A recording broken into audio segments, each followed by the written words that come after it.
Bienvenidas y bienvenidos a una nueva conversación del ciclo Aquí se piensa Chile. Aquí, en la Casa Central de la Universidad Católica de Valparaíso, en Valparaíso, aquí estamos pensando Chile desde las regiones.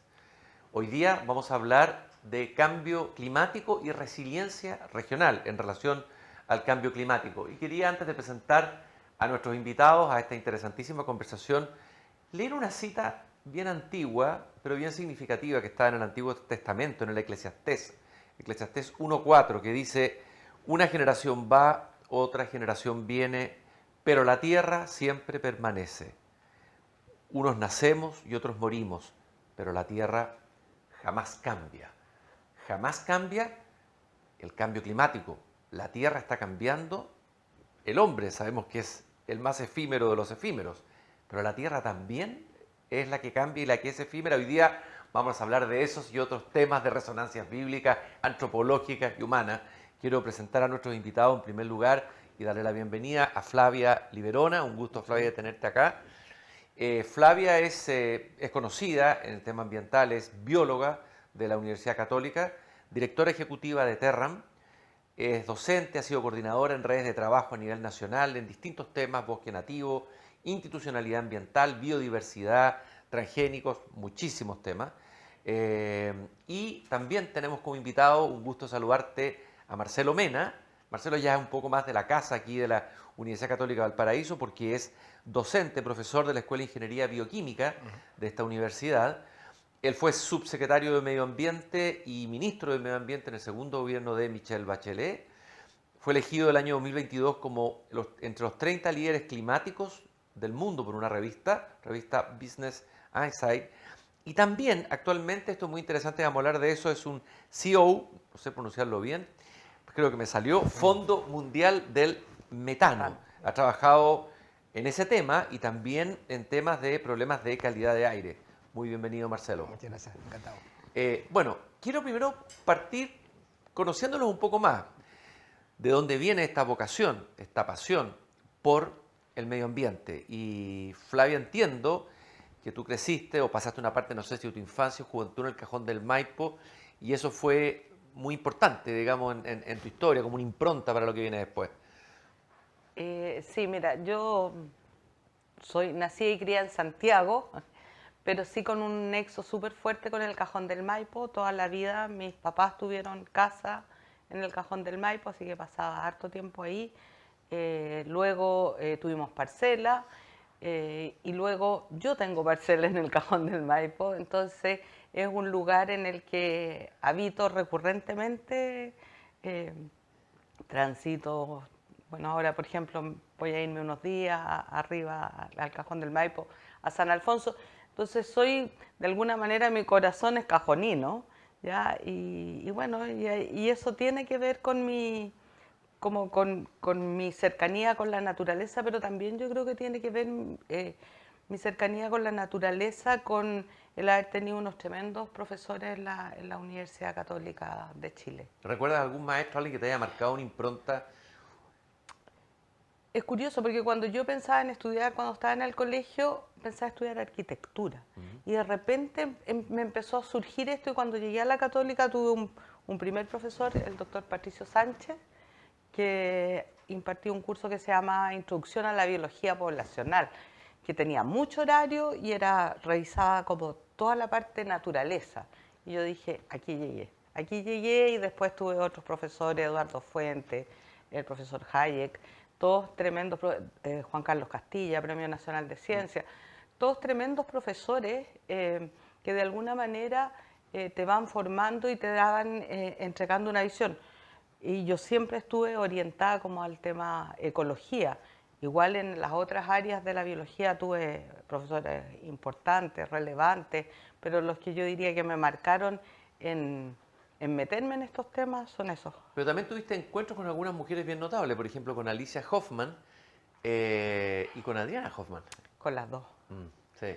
Has investigado harto, ¿eh? Sí, algo. Me dedico a eso. Bueno, Sí. yo trabajé con Alicia Hoffman, con La Haya. Con ella hice el equivalente a mi tesis, con ella y con Eduardo Fuentes. ¿Ya? La Alicia fue súper importante en el sentido de no solo de enseñarme, sino de ser una mujer muy acogedora, muy cálida, que sabía, por supuesto, mucho de plantas. A mí me gustan mucho las plantas, trabajé con ella en eso, justamente recorriendo el cajón del Maipo, buscando las especies que crecen a orilla de camino y cómo van cambiando en el gradiente altitudinal. Y, y con la Adriana también, pues fue cuando yo de alguna manera empecé a buscar salir de la universidad, de la academia, hacer cosas, entre comillas, que tuvieran más impacto, porque en esa época, hoy día es un poquito distinto, pero en esa época uno como que la ciencia estaba muy desconectada de la sociedad. Fue la Alicia la que me dijo, júntate con la Adriana, con mi prima, y ve, pues. Y empecé a trabajar con la Adriana en Defensores del Bosque Chileno, y también con la Adriana en revisar material para ayudarla a publicar un libro que hicimos que es Flora Altoandina de Chile, ¿ya? Donde era un trabajo, digamos, que hacíamos en su casa, revisando fotos, yo revisaba bibliografía, para lograr sacar esa publicación. De alguna manera tú tomaste un camino, porque si bien tuviste un paso por el activismo medioambiental, te interesaron más las políticas públicas y a pesar de que eres activista en el sentido más amplio de la palabra, o activa por el medio ambiente, dejaste como la primera línea del activismo, ¿no es cierto? Tomaste un camino distinto. ¿Cuál fue esa opción? Yo no sé si lo dejé, ¿ah? Puede ser una visión. Yo creo, y eso es como para mí, por eso Fundación Terrama es un espacio súper cómodo, yo creo que tenemos que hacer cambios estructurales en nuestra sociedad. Creo que tenemos que tener un Estado más fuerte y más capaz de hacer esos cambios y que el camino para hacerlo es que las organizaciones ciudadanas empujemos al Estado. Esa es como la definición. Ahora, si hay que hacer activismo en determinados momentos por algunas cosas, no tengo ningún problema en hacerlo. O sea, fuimos como fundación y yo en lo personal súper activo en la campaña Patagonia sin represa. Ahora acabamos de lanzar con 37, creo que vamos en 40 organizaciones, una campaña para sacar las salmoneras del interior de áreas protegidas. Entonces, pero el activismo que tiene un sentido para lograr un objetivo, a mí me parece que es algo que yo sigo haciendo y que seguimos haciendo. O pararnos afuera del ministerio cuando se iba a aprobar los bronces integrados, estábamos o las organizaciones o domingas, no tengo ese problema, pero sí el trabajo principal es tratar de generar los cambios en el país que son desde nuestro punto de vista necesarios. ¿Qué es lo que es Fundación Terram, para quien no lo conozca? ¿Qué es? ¿Qué hace? ¿Cuál es su origen? A ver, Fundación Terram es una ONG chilena, ¿ya? Que nace el año 1997, que es fundada por un grupo bien como multidisciplinario, yo no estaba en ese momento, y que cuando Terram se inicia hace una apuesta distinta a lo que eran las organizaciones ambientales. En ese momento efectivamente las organizaciones ambientales eran mucho más de activismo y esto es fundado por economistas. Y también, por ejemplo, estaba Antonio Lara, estaba Hernán Frigolé, estaba Marcel Clos, había distintos personajes, la Carolina Rossetti, todos en el inicio. Entonces hacen una apuesta que es pasar del activismo más de denuncia a generar datos. Y esa es la puesta en escena de Fundación Terram, que tiene dos como yo diría, grandes pilares. Tener un equipo de profesionales que genere información a partir de información pública, pero que la lee de una manera en un sentido distinto y por otro lado tener un equipo de comunicaciones que es capaz de visibilizar esa información. Y en ese sentido, perdón, en Terram siempre esta es como la máxima. No nos equivocamos nunca en el dato. Nos podemos haber equivocado porque la fuente que ocupamos estaba mala, pero nosotros no. Y eso es como un constante, entonces, porque de repente nos llegan reclamos de que esto está malo. Por ejemplo, ahora que llevamos varios años trabajando, levantando información sobre la industria salmonera, la industria nunca nos ha refutado una información. están súper enojados con nosotros, eso es otro cuento, pero no, y toda la forma de tratar de desprestigiarnos viene por otros caminos, pero no porque la información que nosotros hayamos publicado está errada. Gracias, Flavia. Y vamos ahora a presentar a Marcelo. A ver, Marcelo, ¿cómo hiciste este camino que te llevó a asumir un lugar importante, relevante, en un gobierno, subsecretario, ministro de Medio Ambiente, y ahora a cargo de un Fondo Mundial del Metano, también una tarea importante más del ámbito privado, podríamos decir, de la beneficencia o de la filantropía, Sí. ¿no? ¿De dónde, lo mismo que te le preguntaba un poco a Flavia, de dónde te viene a ti esta pasión también medioambiental? ¿Cuál fue tu referente? Tiene que ver tu padre, que entiendo que es académico, ha sido académico de esta misma universidad y fue decano. Acá cuéntanos un poco tu historia, Marcelo. Sí, bueno, aparte de mostrar también la admiración que uno tiene por el movimiento ambiental y lo que ha hecho Flavia y con respecto a lo que ha sido el avance ambiental de Chile, en donde hubo un giro. Chile ha tenido un giro que se fue hace por lo menos una década, en donde el sector ambiental fue el que dijo, este desarrollo no lo queremos. Esta forma de desarrollo no va hacia adelante. Y abrimos una puerta hacia algo distinto que me parece súper interesante. Y yo he tenido un camino similar, pero desde el punto de vista, o sea, en el fondo yo soy de la región, yo vivía en Villa Alemana. En Villa Alemana había gran cantidad de basurales clandestinos, había gran cantidad de aguas servías que llegaban a donde me tocaba jugar. Y también me acuerdo en Caleta Barca, cuando tenía 7 años, una vez me tocó tocar un ave que tenía petróleo. Y ese petróleo se me impregnó y me recuerdo el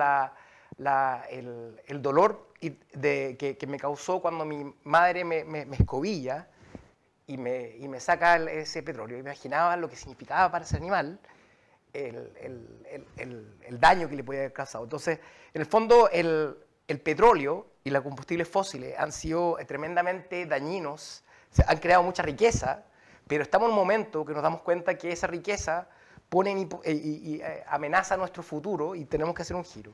Entonces, eso fue una motivación. Y por lo tanto, cuando me tocaba cruzar desde el Troncal hacia mi colegio Winter Hill de Viña del Mar, y olía la contaminación del estero Marga Marga, dije, bueno, acá es fundamental hacer un giro distinto porque este modelo de desarrollo del retorno a la democracia no puede ser a costa del medio ambiente.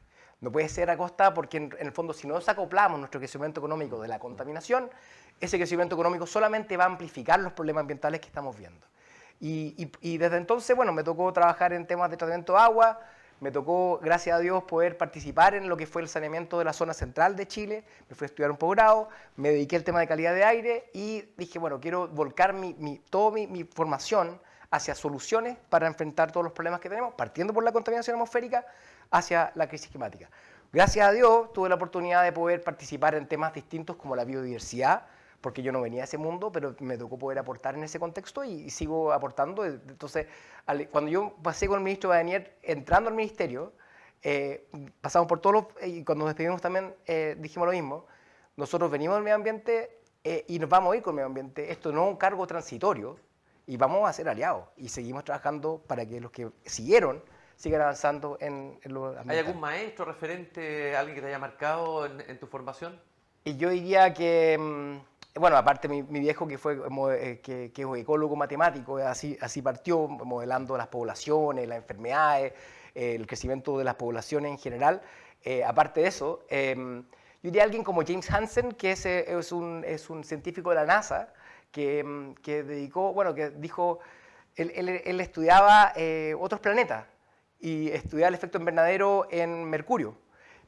Venus, perdón, y se dio cuenta que en realidad los cambios que estaban pasando eran mucho más potentes dentro de este propio planeta, y por tanto él decide mirar hacia adentro y mirar cómo esos cambios que estamos haciendo a la atmósfera están causando tan profundos desastres ambientales. Y yo creo que es una persona que me ha guiado, que ha utilizado su formación científica para poder hacer cambios en la forma en la cual hacemos las cosas. Y trabajaste en la NASA, entiendo. Hice mi No como astronauta. no, sí, trabajé mi doctorado fue con la NASA, siguiendo la contaminación atmosférica por todo el mundo, viendo, por ejemplo, que la contaminación de Ciudad de México la podíamos detectar a 1000 kilómetros, viendo que la ciudad de Santiago, me tocó una campaña medirse al frente de las costas de Arica, darnos cuenta de que somos todo el tubo escape, estamos respirando el tubo escape de alguien, y por tanto estos problemas colectivos tenemos que enfrentarlos a nivel planetario. Y hoy día entiendo que desde el año 21, no sé si me equivoco, sí. con una tarea tremenda que eres CEO exigente, imagino, de un fondo mundial de metano. O sea, tú estás ahí trabajando con millonarios y billonarios, ¿no? Tiene que ser una experiencia interesante. Hablemos un poquito de eso. O sea, en breve, el metano ha contribuido casi la mitad del calentamiento reciente. Es una forma muy rápida de bajar la temperatura. Si yo bajo la emisión de metano, en 10 años su efecto de calentamiento desaparece. El CO2 se demora más de 100 años. Y por tanto, si queremos bajar la temperatura en el corto plazo, tiene que ser ese el camino.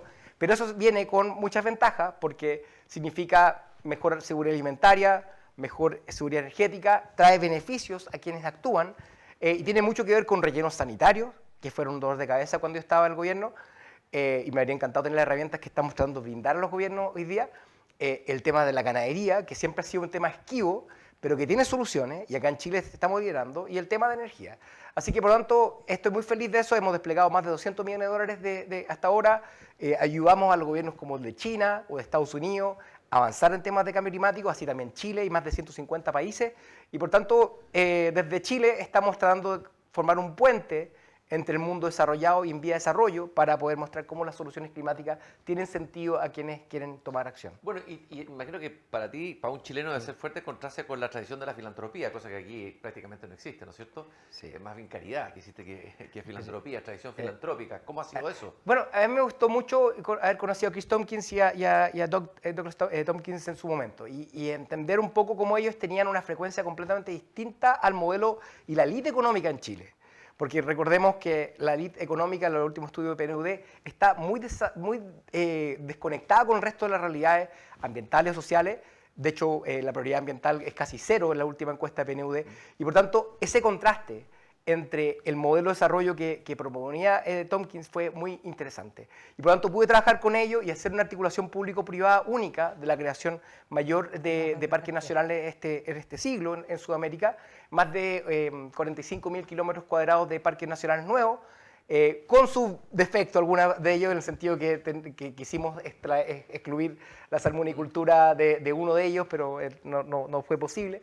Pero eso fue esa experiencia. En cambio, los filántropos de Estados Unidos, estamos hablando de que ellos donan cerca de 9.000 millones de dólares al año en temas de causas climáticas y que realmente son capaces de poder girar el destino de países y están detrás de gran parte de estos giros que electromovilidad, energías renovables que se están dando a nivel mundial. Dijiste ahí China, Sí.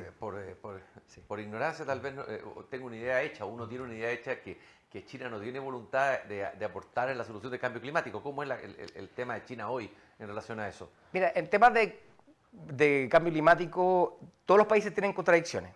¿Ya? Chile puede tener un 20% de energía renovable solar, pero al mismo tiempo subsidia combustibles fósiles en forma gigantesca porque hay que tener una economía política que funcione. China pasa lo mismo, tiene altas demandas energéticas, cada año instala energía renovable lo mismo que la capacidad de instalar renovables de Estados Unidos combinada. Por lo tanto, son cosas gigantescas. 50% de los autos que se están vendiendo en China son eléctricos y los bajos costos que van a causar van a tener un efecto gigantesco de acceso a tecnología al resto del mundo. Chile accede a este tipo de tecnología y por tanto yo creo que China tiene esa contradicción, pero por otro lado es un líder. Estados Unidos pasa lo mismo, número 1 en producción de petróleo del mundo, pero también al mismo tiempo la mayor inversión en transición ecológica de cualquier país desarrollado. Entonces, en el fondo, estas transiciones no son de blanco y negro, porque tenemos que ir gradualmente cambiando, pero realmente lo que está haciendo China, en mi vista, al igual que Estados Unidos, es bastante impresionante. Le voy a preguntar a cada uno una pregunta bien simple o simplona, podrá decirse, que es, ¿tú eres optimista o pesimista hoy, en el momento que estamos haciendo esta conversación, en relación al cambio climático y a la posibilidad de atenuarlo, detenerlo en lo que estamos hoy, en Chile y en el mundo? Así, brevemente, si eres pesimista o optimista, sí, ¿por qué? Pasa que la ansiedad que causa lo que vemos, que hoy día la Amazonas se esté incendiando, o que Chile haya tenido incendios forestales, aludes, marejadas, todo lo que estamos viendo, y todo el mundo. Eso claramente angustia. Sin embargo, también hay un vaso medio lleno. Lo que estamos haciendo hoy día en inversión renovable es algo insospechado. La baja de costos de tecnología de almacenamiento, de electromovilidad, de energía renovable, dan esperanza. Chile pasó de 0% solar a 20% de su matriz solar en una década. Y eso fue porque nos plantamos, el movimiento ambiental, del cual también me considero parte, frente a un modelo de desarrollo carbonero de hidroelectricidad en la Patagonia y abrimos la puerta a un nuevo modelo de desarrollo. Por lo tanto, yo tengo la esperanza, pero al mismo tiempo el realismo, porque también soy científico y estamos hoy día con un calentamiento más rápido de lo que anticipaba la ciencia. No estamos en buen camino. Flavia. Difícil respuesta. Un día pesimista y un día optimista, perdón. Mira, básicamente el pesimismo se debe a que uno no ve que los líderes mundiales estén tomando acciones realmente eficaces para frenar la crisis climática. O sea, aquí sabemos que la inestabilidad del clima va a seguir aunque se logre bajar emisiones o se logre frenar las emisiones de gas de efecto invernadero. Pero el clima, para que se vuelva a estabilizar, va a pasar mucho tiempo. Por lo tanto, en ese sentido pesimista, sobre todo porque uno ve cosas tan terribles como las guerras, que nunca se asocian al cambio climático, pero ahí hay efectos, digamos, de todo lo que generan las bombas, la destrucción, pero también la elaboración de armas, ¿ya? Y en ese sentido tenemos que pensar países como el nuestro, que en general somos bastante pacíficos o pacifistas, decir, bueno, ¿y a dónde van nuestros metales? ¿Cuánto de nuestros metales va a la industria armamentista y cuánto realmente va a contribuir a la nueva tecnología? Entonces, eso no lo tenemos trazado ni separado y ahí hay una situación, yo diría, bastante pesimista, porque hay más de 50 conflictos bélicos en el mundo hoy día ocurriendo. Somos el primer productor mundial de cobre, el segundo de litio, y por lo tanto de molibdeno, de cobalto. Entonces, por lo tanto, ahí hay un escenario que tenemos que mirar y en ese sentido pesimista. Optimista cuando veo iniciativas como la que lidera Marcelo, porque ahí hay una solución que podemos ir, yo no diría que es la solución definitiva, pero que nos ayuda a generar una ventana de tiempo.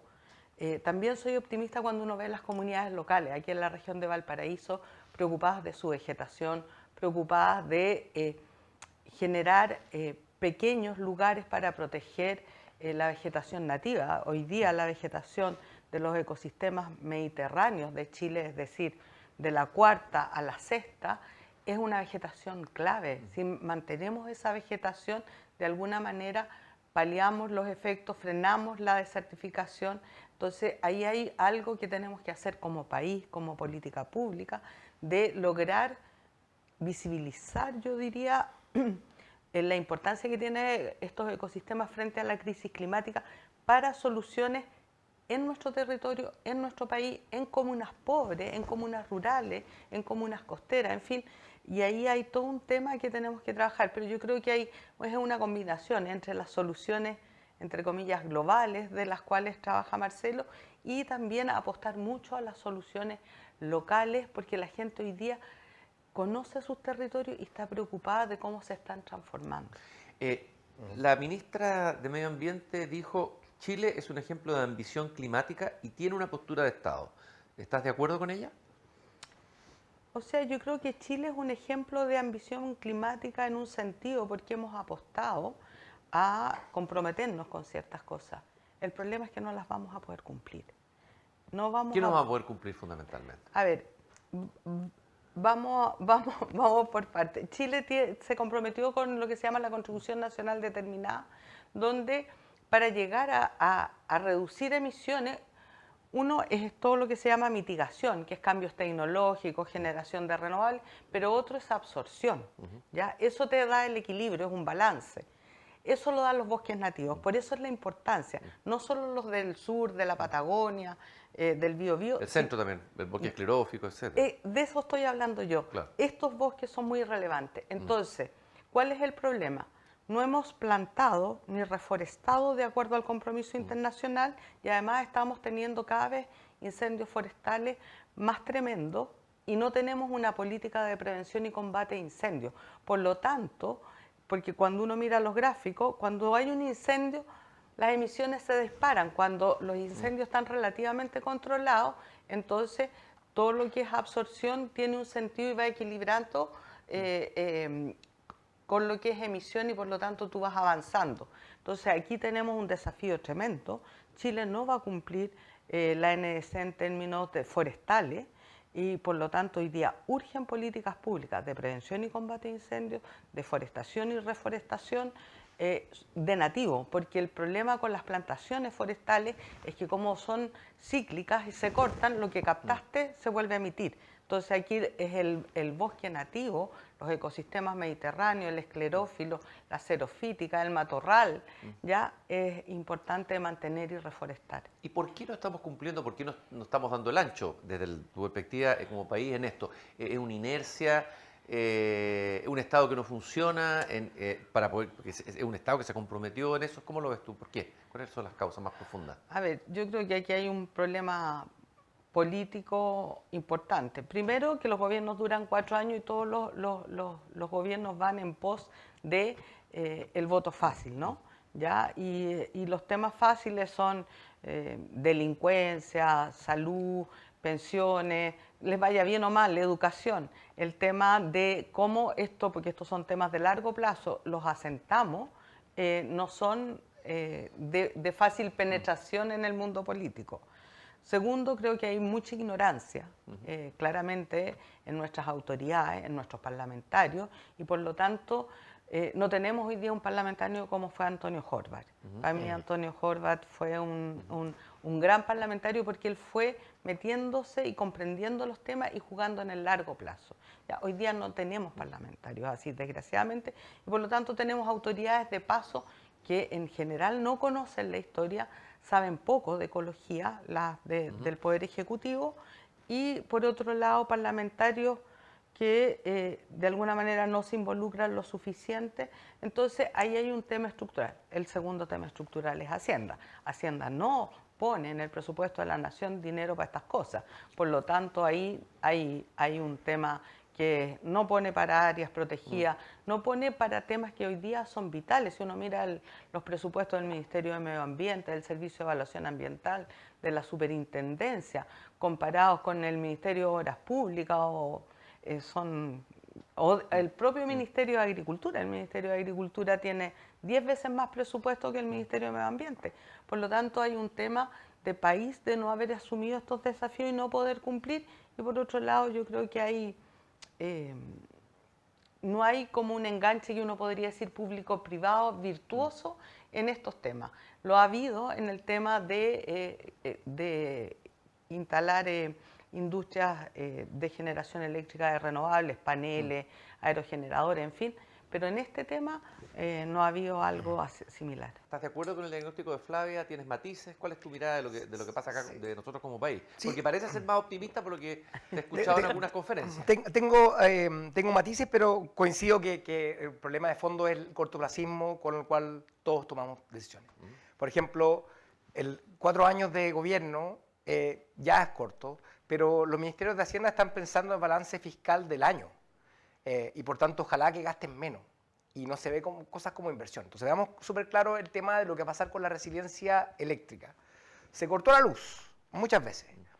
Hay un daño económico muy importante que está dando. En vez de incorporar a la tarifa eléctrica o invertir en resiliencia, lo que se decide es chutear la Val Corner, hablar de que vamos a estatizar la electricidad cuando sabemos que eso no va a ser así, y por tanto no resolvimos algo que es un problema hacia adelante, porque se va a seguir, si no hacemos la inversión en resiliencia, vamos a seguir perdiendo el crecimiento económico y bienestar de la gente. Porque el daño climático no solamente es el daño material, sino aquellas actividades que están interrumpidas. En el caso de los incendios forestales, hay viviendas que reconstruir, pero también todos esos kioscos, todas esas tiendas que no operaron porque no se han podido reconstruir, eso va multiplicando el daño. Entonces, por lo tanto, lo que corresponde, por ejemplo, al Ministerio de Obras Públicas es preguntarse cada vez qué va a hacer esta obra para contribuir a la resiliencia del país.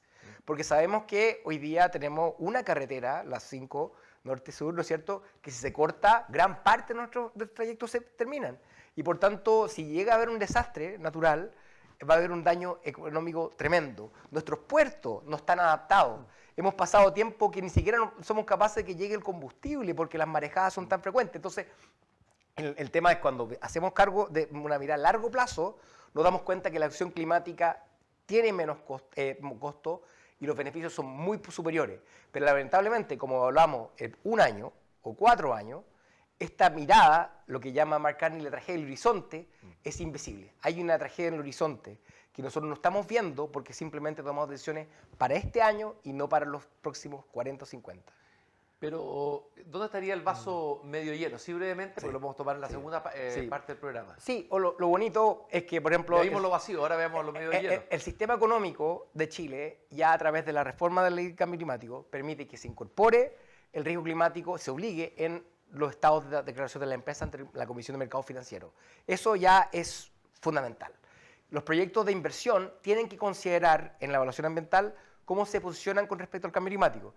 Y por lo tanto hay cosas bien positivas porque hay pocos países que tienen incorporado ya en la visión económica el tema del cambio climático. Porque antes lo ignorábamos, pero ya están obligados a mirar cómo se va a comportar ese proyecto en 30, 40 años, no solamente cómo va a generar ingresos este próximo año. Yo creo que eso, el cambio estructural, es fundamental y eso se dio con una mirada transversal de Estado que parte en el gobierno de Lagos y que termina con el gobierno del presidente Boric continuamente avanzando en política climática. Les voy a dejar una pregunta temblando en el aire antes de irnos a la pausa. Tú decías los temas que están instalados en la agenda política pública, en las encuestas, seguridad, etcétera, economía. Que el país está estancado, que no hay crecimiento, que se necesita crecimiento, generar empleo. ¿Es posible o hay una dicotomía insoluble entre el desarrollo económico, que se está pidiendo tan insistentemente, y un resguardo de la naturaleza? ¿Eso es posible en Chile? ¿Hay una estrategia para conciliar esas dos o no es posible? Les dejo la pregunta para que la piensen y nosotros vamos a una muy breve pausa. Estamos pensando Chile aquí en Valparaíso, desde las regiones. Volvemos de inmediato.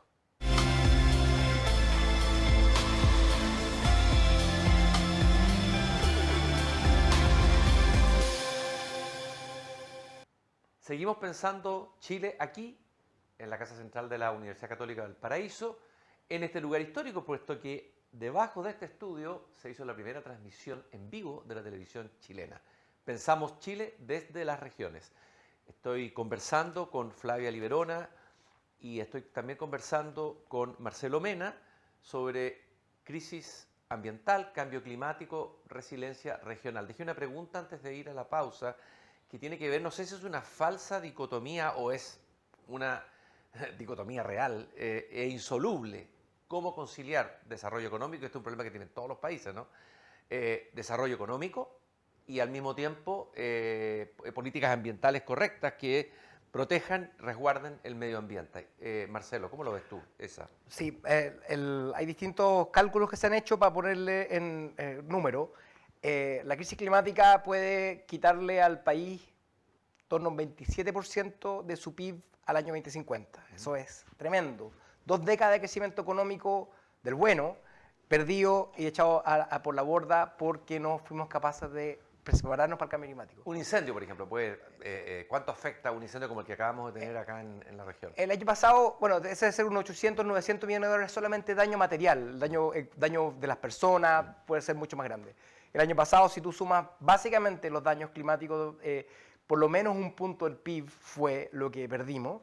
Y eso es algo que es real. Y eso que causó, por ejemplo, a ministros como el ministro Larraín, decir, acá hay que girar esto, hay que empezar a incorporar dentro de las decisiones económicas del país lo que es el cambio climático. Eso fue súper importante. Eso ni siquiera considerando la pérdida de biodiversidad, que es muy importante, y todos los servicios ecosistémicos que son fundamentales para sustentar la economía del país. Ahí te iba a preguntar, nombraste un ministro de Hacienda, Sí. Que uno podría pensar que no tendría sensibilidad al cambio climático. Él, por ejemplo, tenía sensibilidad al cambio climático, otros ministros de Hacienda no la tienen, hay diferentes maneras de... Sí, esa es mi primera forma de categorizar a los ministros de Hacienda. Después la parte ideológica es secundaria. En el sentido que, no, a mí, en el caso del ministro Larraín, me tocó trabajar con él cuando yo estaba en el Banco Mundial. Creamos la coalición de ministros de Hacienda por la acción climática. Él la impulsó junto con otro ministro de centro derecha, Petteri Orpo, que hoy día es primer ministro de Finlandia, y ambos divisaron una serie de principios que podrían hacer los ministros de Hacienda para poder enfrentar el cambio climático. ¿Cuál fue la motivación del ministro Larraín? Que él vio que su IMASEC iba afectado mes a mes. Y él entendía que esto era un daño estructural hacia la economía hacia adelante. Lo positivo es que el mismo Banco Mundial hizo un estudio indicando que la carbón neutralidad del país es capaz de poder brindarle más de un 4% de crecimiento económico, y el BID posteriormente dijo un 5% si es que lo hacemos más temprano. Y por tanto, cuando el país que gasta 3.000 millones de dólares en subsidio de combustibles fósiles el año 2022 puede entender de que es mucho mejor transformar lo que gastamos en combustibles fósiles en inversión, crecimiento para el país. Eso es mucho más positivo, por lo tanto nos conviene. Y para eso el Banco Central, la Stephen Jones está liderando eso, también el mismo ministro Marcel lo veía en su momento, a pesar de que se lo olvidaba con los presupuestos de la nación, y por tanto eso es bien positivo, porque se entiende que hay un contrafactual de que nos conviene enfrentar, pero necesitamos desarrollo para poder también cumplir las otras cosas que falta al país. Chile tiene muy poco gasto social, y también para reemplazar las tecnologías contaminantes hay que tener crecimiento económico, y por tanto esta oportunidad de reemplazar las tecnologías contaminantes con desarrollo distinto es una oportunidad de crecimiento que hoy día no tiene el país. Flavia, a ver, hablábamos de las demandas de las personas, de los ciudadanos, los temas que son más relevantes. En todas partes del mundo la gente quiere trabajo, quiere mantener sus niveles de ingreso. Uno ve en los debates, por ejemplo, presidenciales en Estados Unidos, a un Donald Trump encarando a su rival, diciendo esta mujer nos va a meter en un zapato chino, digamos, con estas medidas ambientales radicales, no va a haber trabajo, más pobreza, etcétera. ¿Cómo desde la mirada de los ambientalistas se le responde, digamos, a esa demanda legítima de los ciudadanos, digamos, que temen que a lo mejor ciertas políticas muy radicales ambientales puedan afectar el desarrollo económico y sus vidas? A ver, mira, por una parte, yo creo que todos, la masa, la población, el grueso de la población aspira a tener un buen empleo, un empleo digno, de calidad, ¿ya? Y eso, por supuesto, que es algo súper respetable, y eso tiene que estar considerado en cualquier política ambiental o climática que desarrolle un país. Donde nosotros vemos los problemas o las diferencias es justamente cuando tú sales del grueso de la población y empiezas a entrar en las élites, porque ahí hay sueldos o ganancias empresariales que son realmente muy grandes, a veces incluso obscenas, respecto a alguien que gana 500 o 600 mil pesos mensuales. Por lo tanto, desde nuestra mirada, la apuesta de los gobiernos, del Estado, debería ir a generar empleo de calidad con poco impacto en el medio ambiente, en zonas donde eso se puede hacer. No se puede hacer en todas partes, pero por ejemplo, si uno mira la Patagonia, que es como una suerte de laboratorio natural, porque ocurren muchas cosas ahí. Una población que no es tan grande en términos de habitantes, por lo tanto, tú puedes generar de alguna manera economías locales y hacer ciertos pilotos, y tenemos gran turismo. Pero ¿cuánto pone el Ministerio de Economía o la Subsecretaría de Turismo para desarrollar turismo? Tú vas a la Patagonia y la hotelería es mala, no hay operadores turísticos de calidad que te guíen. O sea, a diferencia de Argentina, por ejemplo. O de Perú, tú vas a Machu Picchu, sí, o vas a cualquier lugar de Perú y tienes una cantidad de turismo instalado y de gente que vive del turismo. Entonces, y uno si toma la Patagonia, pero eso mismo se puede hacer en la zona central o en el norte. Entonces, el turismo, por ejemplo, es una apuesta que nosotros no hemos hecho. El ser, y esto mirado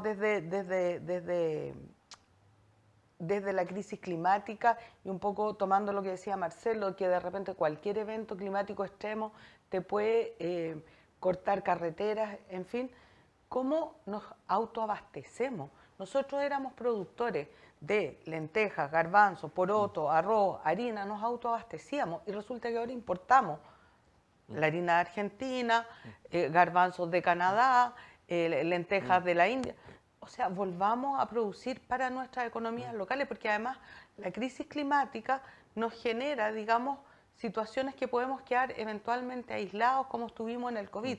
Por lo tanto, apostar a economías locales de autoabastecimiento y a la vez a otras economías como puede ser el turismo, no es que uno se transforme entero el país, pero empiezas a conciliar ciertas cosas y por supuesto hay todo un tema de cuánto produces de cobre, de litio, de cuánto estás dispuesto, que son discusiones más duras, ¿no? A afectar glaciares, salares y esa biodiversidad, ciclos hidrológicos para producir esos metales, que también es una discusión más pesada, pero porque también son, digamos, industrias que están aportando al PIB, pero es una discusión que hay que tener, yo diría, en el corto mediano plazo. Aprovechando que te voy a hacer una pregunta, tal vez te voy a tirar para otro tema, pero te escuché por ahí en una entrevista que tú eres, a ver, todos han alabado las energías verdes, las energías renovables, todo lo que viene, la transformación, etcétera, pero tú has puesto un punto, no sé si de sospecha o de duda, en el sentido de que aquí habría una suerte de extractivismo, algunos hablan de extractivismo 2.0 en relación a la energía renovable. Me gustaría que me explicaras esa postura. Como que vas en contra de la línea del optimismo de lo que mayoría dice, tenemos todas estas posibilidades de Chile. Hay algunas cosas que he dicho. Una, está bien, estamos promoviendo las energías renovables y hay un cambio tecnológico y estamos avanzando en descarbonización. Sin embargo, no nos hemos preguntado qué vamos a hacer con los desechos de los aerogeneradores, de los paneles solares, y es un tema que hay que abordar pronto porque de repente nos vamos a encontrar con una cantidad de basura contaminante que no sabemos qué hacer. Ese es un tema que no sé si fue por ahí lo que escuchaste. Otra cosa es nuestra posición como organización respecto a la generación de hidrógeno verde, que si bien no es una energía renovable, es un vector que se utiliza. Hemos sido súper críticos de la forma en que el gobierno del presidente Boric está impulsando esto, básicamente porque si uno mira la estrategia que se hizo durante el gobierno de Piñera, la estrategia Piñera, y yo no soy piñerista, lo aclaro al tiro, hablaba que en una primera etapa era para abastecimiento interno, ¿ya? Y en una segunda etapa para exportación. Hoy día lo que nos enfrentamos con este gobierno es que son grandes proyectos a gran escala para exportación. No hay ninguna claridad de lo que va a generarse para el mercado interno, por ejemplo Magallanes o Antofagasta, donde están los pilotos, y eso nos genera grandes preocupaciones, más allá de que es, yo diría, de alguna manera todo lo que tiene que ver con hidrógeno verde o amoníaco es bien incierto a nivel mundial. El precio de producción es alto, el transporte es complicado, hay que construir puertos. Recién creo que se construyó los primeros barcos para transportar. Las rutas de navegación son complejas. Entonces, y el gobierno del presidente Boric se está endeudando para apostar esto a privados. No son empresas nacionales las que están desarrollando, sino que son privados extranjeros en su mayoría. Entonces, todo eso nos parece que no es lo adecuado para ir en este camino de conciliar, por así decirlo, lo que puede ser el cuidado o la protección de la naturaleza con el desarrollo económico armónico del país, sino que está impulsando destrucción en territorios donde la gente no, sobre todo en Magallanes, hay harta oposición, no quiere ese tipo de industria. Marcelo, yo entiendo que tú tienes un matiz, parece, sobre lo que acabamos de conversar con Flavia. Sí, me tocó participar en la estrategia de hidrógeno verde del presidente Piñera en su comité en su momento y me parece que, a ver, lo que he visto como un desafío real tiene que ver con que hoy día a Chile le deben quedar 40, 50 años de cobre. Entonces hay que ver cómo lo hacemos. Entonces en ese contexto yo no creo que el hidrógeno verde sea la panacea para todo tipo de aplicaciones, pero hay algunas que sí pareciera ser la única opción. Por ejemplo, cuando hubo la guerra de Ucrania, se dispararon los precios de alimentos porque nuestro sistema alimentario depende del precio del gas natural. Y el gas natural es parte fundamental del amoníaco. Nosotros cuando perdimos el guano, ¿cierto? Como una etapa de nuestro desarrollo, fue porque los alemanes inventaron un proceso que se llama Haber-Bosch que permite agarrar el nitrógeno y el hidrógeno para hacer amoníaco. Entonces, el hecho de poder hacerlo, porque el insumo más importante de ese costo energético es la energía, ¿Ya? entonces, y que como Chile tiene con su energía renovable la energía más barata posible, no solamente del mundo, sino que de la historia de la humanidad, entonces es una oportunidad buena para poder reemplazar ese tipo de combustible como fertilizante, para poder reemplazar los barcos que ya no tienen solución distinta a la fósil, la aviación, pero yo creo que auto hidrógeno verde no van a pasar, yo encuentro que los combustibles sintéticos son una tontera, o sea, tengo mi matiz, yo no soy blanco-negro en ese contexto, pero para mí hay que dar un cambio de vocaciones productivas a esa zona. Entonces, ¿qué es lo que pasa con Magallanes? Magallanes es una matriz energética fósil que tiene un poquito de hidrógeno, perdón, de eólico. Es un país, es una región que extrae mucho petróleo, que hoy día genera empleo. Nosotros también cuando trabajamos para poder permitir que Isla Riesco no tuviera más carbón a través de la astronadura, le cerramos una puerta a un desarrollo, pero cuando uno le cierra una puerta a un desarrollo, uno tiene que abrirla a otro tipo, y por tanto yo creo que lo que tiene que hacer Hidrógeno Verde ahí es dejar energía local, ser capaz de priorizar el mercado local, emplazarse en lugares que no tengan conflictos con la biodiversidad de la zona. Esas son las cosas que uno tiene que considerar, pero el problema que hay es que el tamaño de estos proyectos son tan grandes porque el tamaño de lo que queremos reemplazar también es grande. O sea, si queremos cerrar 5 o 6 mil mega térmicos, tenemos que reemplazarlo por 18.000 de renovable. Entonces, en el fondo, eso es el problema. La escala y el diálogo con el territorio es fundamental. Lo que se requiere ahí es más diálogo. Y lamentablemente eso es lo que ha faltado. Eso fue lo que se hizo en la política energética, en donde se sentaron todas las partes para llegar a un consenso de que este es nuestro camino. Hoy día lamentablemente no tenemos un consenso del camino de la carboneutralidad fundamentalmente con hidrógeno verde. Yo partía leyendo una cita del Eclesiastés, al comienzo sigo bíblico. En el Eclesiastés dice que el maestro, o le dijo a sus discípulos, el mucho saber da dolor. O sea, cuando uno sabe mucho, tiene mucha información, sufre más el que tiene lucidez. Ustedes manejan mucha información, quienes están en el tema ambiental. ¿Cómo levantarse con esperanza? Hablábamos de un poco la esperanza y no caer en la angustia. A ver, señales de esperanza, hablamos de resiliencia, como una de las partes del tema de lo que íbamos a conversar. ¿Dónde hay señales de esperanza aquí en Chile e incluso a nivel más local, regional? ¿Dónde ves tú señales de esperanza? Chile es uno de los pocos países en vía de desarrollo que tiene 2 años seguidos bajando sus emisiones. No es la velocidad que uno quisiera, pero no hay más, mucho más que hacer eso. Entonces, más de dedo lleno, estamos por lo menos una velocidad a lo que queremos. Douglas Tompkins un momento me dijo, y nunca lo vi públicamente decir eso, que el movimiento ambiental ya ganó. El tema, y la única pregunta es si es que va a lograr revertir la crisis. La electromovilidad ya derrotó al petróleo, ¿ya? Eso es una cosa inevitable. El tema es qué tan rápido se implementa y así otras soluciones. Entonces, yo creo que los escenarios de 5 o 6 grados de calentamiento, gracias a Dios, desaparecieron. Los de 3 grados de calentamiento están sobre la mesa y eso son infernales. Y por tanto, eso yo creo la realidad. ¿Está la esperanza de poder evitar que lo peor pase? Todavía está. Podemos proteger los glaciares de Chile, quedan pocas oportunidades, pero lo podemos hacer. La esperanza es que hoy día es más barato contaminar menos. Hoy día la forma más limpia es la más barata de calefaccionarse en Chile, que es la electricidad. Y así, pero tenemos los problemas en contra. Se cortó la luz, subió la energía porque los gobiernos no quisieron repartir los costos de energía. Tenemos problemas reales entre medio. Y mucha gente me va a decir, ¿de qué me está hablando de energía renovable si solamente me subió? Porque efectivamente está todo indexado a combustible fósil. Hay mucho que poder seguir conversando, pero en la práctica, por lo menos, yo creo que muchos de nosotros, me imagino que también la FLAD estamos con la intención de que esta crisis tenemos que evitarla, porque detrás de eso está la existencia de los que permanecerán. Eso es realmente el problema. Ahora, tú eres profesor aquí de la región, en esta universidad regional, a ver, y señales desde la región, señales interesantes o ejemplos de cosas que se pueden hacer o que se estén haciendo bien, digamos, y que tengan incidencia, que no sean...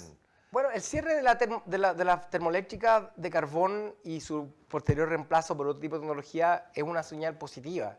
El cierre de la fundición fue positivo, el problema negativo es que no ha sido reemplazado por nada. Entonces, por lo tanto, la transición justa no es que desaparezcan los empleos, la transición justa es que se mantengan. Pero lo que ha sido positivo, yo diría que, aunque no lo crean, se está trabajando un tema de resiliencia muy en serio. Los de Gran Valparaíso, los municipios están trabajando en eso. Lo que ocurre es que la realidad se manifiesta mucho más rápido de lo que uno piensa. Nosotros veníamos trabajando tanto con los municipios de Valparaíso y Viña con respecto a incendios forestales, aludes, aluviones y marejadas. El tema es que la realidad se manifiesta más rápido de lo que uno piensa. Ese es el principal desafío. Así que vamos encaminados, nuevamente, qué tan rápido lo hacemos es la diferencia, como decía Douglas Tompkins. ¿Y tú en ese punto? A ver, yo creo que la esperanza está siempre en poder hacer cosas. Como tú decías, es doloroso saber, pero una vez que, a mí me dijeron una vez que uno abre los ojos y ve algo, no puede dejar de verlo. Y esa es la situación mía personal. Veo esto y lo veo todos los días y veo cuando uno consume algo y el plástico y está en todas partes, ¿ya? Entonces la esperanza está de repente en contagiar esto, porque tenemos un problema que es mundial, nacional, de cómo dejamos de consumir cosas que nos están generando daños en el mediano y largo plazo. Y la esperanza ahí es cómo uno contagia a otras personas para que vean y reduzcan sus niveles de consumo. No se trata de ser ascetas y no consumir nada. Draconiano. Claro, pero hay cosas que uno puede eliminar de su consumo y eso es un camino de esperanza. El otro, yendo un poco acá a la región, nosotros trabajamos durante 2 años con las organizaciones territoriales de Concón, Quintero, Puchuncaví, con los bomberos, con los sindicatos. Y la gente de alguna manera está muy agradecida de que uno vaya, les diga, haga un diagnóstico con ellos, se los comunique, lo enriquezca, genere propuestas para que ellos puedan seguir impulsando cambios en las políticas públicas, en este caso en la Bella de Quintero. Hicimos lo mismo con organizaciones y comunas del interior por pérdida de vegetación nativa y ahí hay otra cantidad de organizaciones y de personas comprometidas. Por ejemplo, lo que está pasando con el Parque Andino Juncal ha sido muy interesante, porque el Parque Andino Juncal, para quienes no saben, es un parque privado, ¿ya? Es de una familia que decidió proteger un área que, en la cual hay pertenencias mineras y por lo tanto hay una arremetida de poder entrar al parque para ver cuánta mineral hay y poder hacer la explotación minera y la familia se niega. Pero junto con la familia se ha generado toda una orgánica de las organizaciones territoriales y los alcaldes, a lo que se sumó el gobernador y algunos parlamentarios, de defender el Parque Andino Juncal y tratar de alguna manera de buscarle una protección más formal, porque hoy día los parques privados, digamos, estrictamente no existen en nuestra regulación y a través del Ministerio de Medio Ambiente ver cómo se le puede buscar una protección para que la minera no entre, porque dentro del parque están los glaciares que alimentan cursos de agua que llegan al embalse Los Aromos que abastece Valparaíso. Entonces ahí uno dice, ahí hay una esperanza, porque un día yo hablaba con la Catherine Kenry, que es una de las propietarias de ese predio, y me decía, Flavia, no sé lo que está pasando, pero aquí está toda la gente afuera, hay tambores, está la comunidad acampando, la organización. Me dice, nosotros ya no somos dueños de este territorio, la comunidad quiere protegerlo. Y eso me parece que es súper esperanzador, súper bonito de cómo la gente conoce su territorio y se une para protegerlo sobre ciertas cosas que siente como amenaza, como es el acceso al agua. Porque ellos no están protegiéndolo por el acceso al parque, están porque saben que de eso determina el agua para muchas personas de la región. Marcelo, tú decías recién que los acontecimientos avanzan vertiginosamente, más rápido, incluso las acciones positivas que se han hecho y de mitigación, etcétera. Pero también has dicho que hemos avanzado, te escuché en una entrevista por ahí, más rápido que nunca en términos de las energías renovables, etcétera. A ver, ¿dónde colocar el foco? Porque uno tiene que colocar el foco. Tú dijiste, por ejemplo, en el metano, no perder tiempo y concentrarse en las emisiones de metano porque esa tiene resultados más rápidos. ¿Dónde colocar el foco en estos años que vienen, los años inmediatos que vienen, en Chile en el tema medioambiental? ¿Dónde tú colocarías las fichas? Bueno, claramente hay que fortalecer la institucionalidad con respecto a incendios forestales. Y lo que está ocurriendo es que necesitamos una verdadera casco azules de incendios forestales porque la capacidad de combate de incendios, que es contracíclica, es insostenible económicamente. Tener 6 meses de echar a toda la gente con brigadistas para el próximo invierno, cuando hay incendios en Canadá, que tampoco les da abasto. Eso yo creo que va a ser fundamental que hagamos, porque la colaboración internacional va a ser tremendamente necesaria. Hay incendios en Brasil, en Bolivia podríamos estar aportando porque es un problema global que tenemos que enfrentar. Pero dicho eso, transporte es nuestro talón de Aquiles que va quedando, porque todo lo que avancemos, si tenemos que 40% de los autos de Chile nuevos son SUV, ¿no es cierto?, que son mucho más ineficientes, vamos a tener problemas. Si seguimos el camino a Estados Unidos, donde son cada vez más grandes, donde se han duplicado la muerte de peatones en los últimos 6 años, porque estamos manejando monstruosidades, va a ser un problema. Pero en la región de Valparaíso, quedan como 4 años más para el relleno sanitario del Molle. Ya eso se acortó porque los incendios forestales causaron que todos los escombros fueran dispuestos ahí. Entonces, por lo tanto, el tema de residuo orgánico va a ser una forma, la gestión de residuos va a ser un desafío tremendo, porque en todo Chile se están llenando nuestros rellenos sanitarios y en todo Chile se están incendiando también de vez en cuando y causan malos olores. Entonces, si queremos transformar ese residuo orgánico que causa estos problemas ambientales y lo transformamos en tierra de hoja, que nos permitiría recuperar suelos degradados, luchar contra la desertificación, ahí tenemos una oportunidad muy buena que en esta región es posible. Así, a mí me toca guiar un par de tesis, acá al lado estamos al lado del mercado central, con respecto a eso, cómo el compostaje puede cambiar el destino y la vocación, porque también nos faltan estos fertilizantes. Tirar, ¿no es cierto?, después de la crisis que pasó de Ucrania, cuando se fueron los precios del fertilizante a las nubes, y saber que estamos tirando fertilizante a la basura, yo creo que es una oportunidad que tenemos que aprovechar de cambiar ese destino. ¿Y tú, Flavia, dónde colocarías tus fichas en estos años? Porque cada año es una urgencia, digamos. Los tiempos se acortan, ya sabemos, en relación al cambio climático. Yo creo que concuerdo con Marcelo que tenemos que mirar el tema de los incendios forestales y me parece una estupenda idea generar un sistema de cascos azules a nivel mundial, porque lo que de verdad pasa es que en la temporada de incendios de Chile, digamos que además se ha extendido en el tiempo, antes eran 6 meses, ahora son más, llegan brigadistas de otros países y cuando acá no hay incendios, los de acá salen. Por lo tanto, tener esa mirada de cómo fortalecer los equipos humanos, pero también todo lo que tiene que ver con la infraestructura asociada, digamos, a poder la prevención y combate de incendios, es un gran tema país, ¿ya? Y junto con eso, a lo mejor, poder capacitar al cuerpo militar del trabajo para que estén más preparados para afrontar los incendios, en fin, ahí hay un gran desafío. Lo segundo, creo que tenemos que trabajar mucho más, los gobiernos tienen que trabajar mucho más a nivel local. Los alcaldes son la primera línea frente a cualquier crisis que provoque, de cualquier tipo, digamos, o sea, inundaciones, aluviones, incendios, sequía, son la primera y son los que tienen poca educación, sobre todo en los municipios rurales, donde hay poco dinero, hay poca educación, poco personal, poca plata. Entonces ahí yo creo que hay un tema de política pública que es súper importante de fortalecer en los municipios. Acá en la región nosotros lo hemos visto, estamos, yo les decía, con un piloto de educación donde vamos a escuelas del interior a enseñar algunas cosas y también con capacitación para profesores y con equipos municipales, y uno se da cuenta de la precariedad en que ellos viven y la precariedad de recursos, ni siquiera recursos educativos para poder afrontar esto. La ley de cambio climático dice que los municipios tienen que hacer planes comunales de cambio climático, pero no hay presupuesto. No hay presupuesto para eso.